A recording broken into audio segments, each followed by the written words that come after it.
Hi, on another September 11th. This is the day, as we all know, we talk about and remember the tragedy that happened really just a month after my oldest son was born. He's about to graduate college now, and every young parent at that time thinking about what kind of world their young children were going to live in now.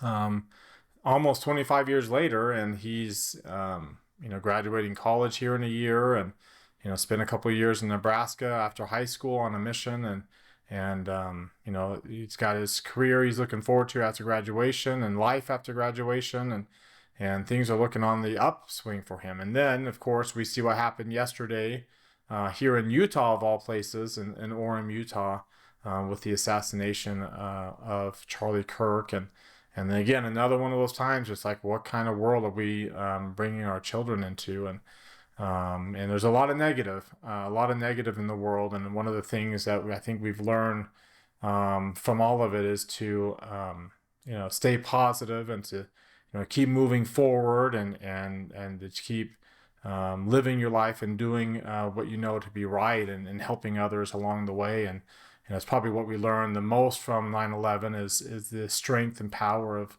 people who sacrifice and serve and do things for others. And that's a good thing to remember for all of us in our day to day. Today with the markets rallying after the CPI report we had this morning, and jobless claims numbers bringing yields down lower, having a positive impact on stocks. We'll take a look at those intermarket relationships that really impact the markets more than anything. We had kind of a blow off top type day today. I'll tell you what I'm talking about and what I mean there with that. And then our trade idea is a chip stock that finally has kind of been lagging behind. Finally, maybe starting a catch up trade. So let's go ahead and we'll talk about how to trade that. So let's go ahead and get started. Today is Thursday, September the 11th, 2025. This is the market outlook from marketscholars.com. My name is David Settle. Let's go ahead and take a look at the S&P 500 with the market forecast indicators. You can see again fourth day in a row to the upside. 6 out of 7 all to the upside here. All smaller ranges, but that's okay. Today is actually not as small as that because we had the gap. We closed at 65.32. The low today was 65.45. So you had 13 points. So we had about a 60-point range today on top of that, a little bit above average. So it was actually a pretty good range. The intermediate line, of course, up above the 90th percentile. The market sentiment line also still above the 80th percentile and turning back higher again. So now it's rising. The intermediate line rising too. In fact, all four lines are rising, you can see here. The near-term line is barely above the 80th percentile, up in the upper reversal zone. The momentum line, as we talked about yesterday, has a good chance to bounce up. I think it still has a chance to bounce up even more. So I think we'll probably finish the week with a every day of the week to the upside kind of a week. Don't get those very often, but a very good chance that we finish this week with that pattern.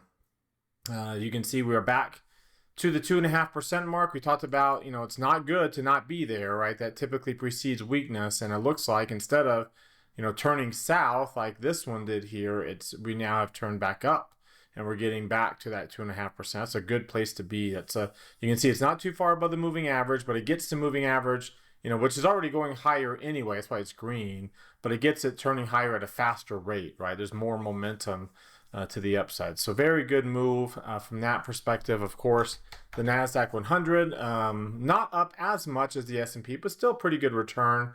You can see the intermediate line bullish, crossing above market sentiment. You can also see both short-term lines are up above 2. The momentum line is pretty high, again, relative to there's other times where we're coming off of lows that the momentum line gets high.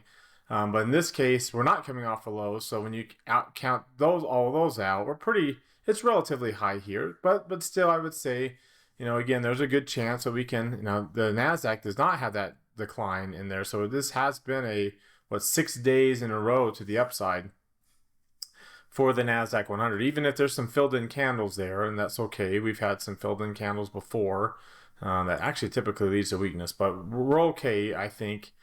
Still 2% above the moving average, and everything's above the 70th percentile. So not a cluster because you're not above the 80th, but that's kind of the next layer of a cluster down when you're, in this case, we're all above we're all in bullish territory, and we're all above the 70th percentile. So very, very good pattern from that perspective. You look at the Dow Jones Industrial Average and you say, okay, it really broke out. It was more than a 1 1/3%. Very strong move to the upside. It did get the momentum line up into the reversal zone. So that's a little bit of a concern, suggesting there could be some weakness tomorrow on that. Again, that momentum line can drop just with a small range. So when I say weakness, I don't mean necessarily we have to fall. It just means that probably we're going to end up, at best with a small, very small update. You can see we are well above average on the range there too today on the Dow Jones Industrial Average. The near-term line still in bullish territory, but not overbought, like not in the upper reversal zone. So we've been kind of up and down, but nice, good breakout to new highs and new all-time closing high. So very good pattern for the Dow. And then finally the Russell 2000, same. It was, this was up the most today, up almost 2%. Very strong move. The momentum line did spike to the upside again. You can see when it gets up here, there's like one time right there where, again, coming off of a low point, that it did get up and stayed up a second time. That's the only other instance. Again, over here, same thing. We bounced up with a strong momentum line. It stayed up again. Again, only instances. We're not coming off of a low point here. This one was, but this is a bounce up to the upside, and unlikely, as you can see with that momentum line, that it will stay high. Again, it can drop with a small range. We can have a small update and the momentum line will drop. But most likely not going to get the kind of move today again, right? That was kind of a singular day today. And if anything, it does, again, our best case scenario is a small update, but that's our best case scenario, probably not the most likely. Most likely on the Dow and the Russell is that we might show a little bit of weakness, especially relative weakness, where you might get some bullishness still on the S&P and the NASDAQ, small gains to the upside, but probably not going to replicate that for these other indexes where, breadth is, a bigger deal. All right, well, that does it for our Market Outlook preview video. You can unlock the full video, 30-minute long video at marketscholars.com. There's a link down in the description below, as well as the pinned comment. All of our subscribers at Market Scholars get access to the full version of the video, starting with our foundation tier at just $29 a month, or a little less than $1.40 per video. With that, you get access to the full 30-minute video every day, including the trade idea that we always do at the end of each Market Outlook video. You get access to our Market Outlook Live, the class that we have every day at 3:30 Eastern Time, about 5-10 minute class, where we put on today's trade already before the market closes, and we manage all the old trades that we're still in from previous Market Outlook videos. And you also get access to our Market Outlook Live Trade Tracker, where we track the results of all of our trades. So all of that for just $29 a month, or $299 a year, which essentially gives you 2 months for free. Thank you for watching. Remember to subscribe to our YouTube channel, hit that thumbs up icon, comment on the video, ring that bell so that you get notified when these videos are posted. Share it with anybody else. Follow me at DavidSettle42 on Twitter for more content between the videos. You can also follow me on LinkedIn and Facebook and other social media channels. Have a great rest of your Thursday night, everybody, and we'll see you all tomorrow.